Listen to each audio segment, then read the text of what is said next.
இன்றைக்கி நம்ம எஸ்கேனுடைய மதராசி இந்த படத்தோட ரிவ்யூ தான் பார்க்க போகிறோம். ஸோ இதோடைய பாசிட்டிவ் ரெஸ்பான்ஸ் எல்லா பக்கமே வந்துகிட்டு இருக்குது அப்படி மாதிரி கண்டிப்பாக தெரிஞ்சிருக்கும்.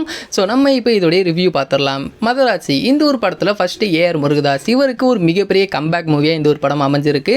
இந்த ஒரு படத்துக்கு பிளாக் பஸ்டர் ரெஸ்பான்ஸ் தான் எல்லா பக்கமே கிடச்சிக்கிட்டு இருக்குது. முக்கியமாக இந்த ஒரு படத்துடைய கதைன்னு பார்த்தோம் அப்படின்னா நம்ம தளபதி விஜய் நம்ம எஸ்கே நாயிட்ட துப்பாக்கி கொடுக்கறதுக்கு முன்னாடி ஸ்டார்ட் பண்ணிட்டாங்க.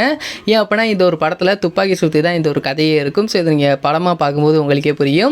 நெக்ஸ்ட் இந்த ஒரு படத்தில் வில்லனா ஆக்ட் பண்ணியிருக்க வித்யுத் அவருடைய கேரக்டர் அப்படின்னு இந்த ஒரு படத்தில் உண்மையாகவே செம்மையாக பண்ணியிருந்தாங்க.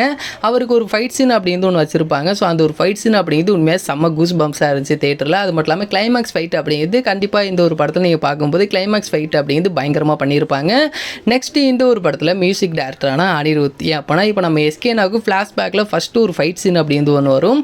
அந்த ஒரு ஃபைட் சீனில் அனிருத்தோடைய பிஜிஎம் அப்படிங்கிறது அந்த ஒரு சீனே அப்படியே மாற்றிருச்சு அப்படி தான் சொல்லி ஆகணும். தேட்டரில் எல்லாருமே கத்த ஆரம்பிச்சிட்டாங்க. அந்தளவுக்கு ஒரு செம்மையான பிஜிஎம் அப்படிங்கிறது அனிருத் இந்த ஒரு படம் ஃபுல்லாகவே கொடுத்துருக்காரு. முக்கியமாக இந்த தங்கப்பூவி அப்படிங்கிற ஒரு சாங் கண்டிப்பாக நம்ம ஆல்ரெடி சொல்லியிருந்தோம் ஃபேவரட் சாங் அப்படி மாதிரி. ஸோ இந்த ஒரு சாங்குடைய பிளேஸ்மெண்ட் அப்படிங்கிறது உண்மையாகவே செம்மையான ஒரு இடத்துல பிளேஸ் பண்ணியிருக்காங்க.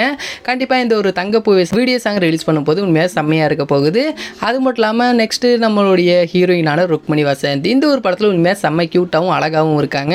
இவங்களுடைய கேரக்டர் அப்படிங்கிறது இந்த ஒரு படத்தில் செம்மையாக பண்ணியிருக்காங்க அப்படிதான் சொல்லி ஆகணும். அப்படின்னா இந்த ஒரு படத்துடைய முக்கியமான கேரக்டர் அப்படின்னு பார்த்தோம் அப்படின்னா ஹீரோயின் தான். ஏன்னா ஹீரோயின்காக ஹீரோ என்ன வேணாலும் செய்வான் அப்படிங்கிறது தான் இந்த ஒரு படத்துடைய கதையே.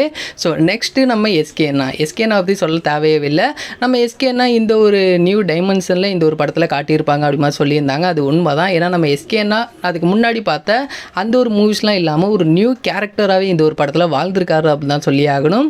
நம்ம எஸ்கேனோடைய ஃபைட்ஸ்லாம் வரும்போது நம்மளுக்கே கூஸ் பம்ஸாக இருந்துச்சு. அந்த அளவுக்கு உண்மையாக செம்மையான ஒரு ஃபைட்ஸ் அண்ட் அனிருத் அவருடைய பிஜிஎம் அப்படிங்கிற போது சொல்லவே தேவையில்லை. கண்டிப்பாக இந்த ஒரு படம் நீங்கள் தேட்டரில் பார்க்கும்போது உங்களுக்கு இந்த ஒரு ஆக்ஷன் சீன்ஸ் எல்லாமே செம்மையாக ஃபேவரட்டாக இருக்கும். கண்டிப்பாக இந்த ஒரு படத்தை நீங்கள் நம்பி தேட்டரில் போய் பார்க்கலாம். அந்த அளவுக்கு ஒரு செம்மையான ஒரு மூவியாக கொடுத்துருக்காங்க. ஸோ இந்த ஒரு படம் அப்படிங்கிறது ஒரு பிளாக் பஸ்டர் ரிவ்யூ தான். இந்த ஒரு படத்தில் இன்னும் நிறைய பேசலாம். பட் எல்லாமே ஸ்பாய்லர் ஆயிரும் அப்படின்னா நம்ம அடுத்தடுத்து பேசலாம். ஸோ மதராசி இந்த படத்துடைய புக்கிங் அப்படிங்கிற ஒரு பக்கம் செம்மையாக போயிட்டு இருக்கு. ஸோ கண்டிப்பாக இந்த ஒரு படத்துடைய ஃபர்ஸ்ட் டே ஓப்பனிங் எவ்வளோ வந்திருக்கு அப்படின்னா நாளைக்கு இன்னொரு வீடியோவில் பார்க்கலாம். அண்ட் இந்த ஒரு வீடியோ உங்களுக்கு பிடிச்சிருந்தால் ஷேர் பண்ணுங்கள், லைக் பண்ணுங்கள், மறந்துடாம எங்களோட சேனலை சப்ஸ்கிரைப் பண்ணிங்க.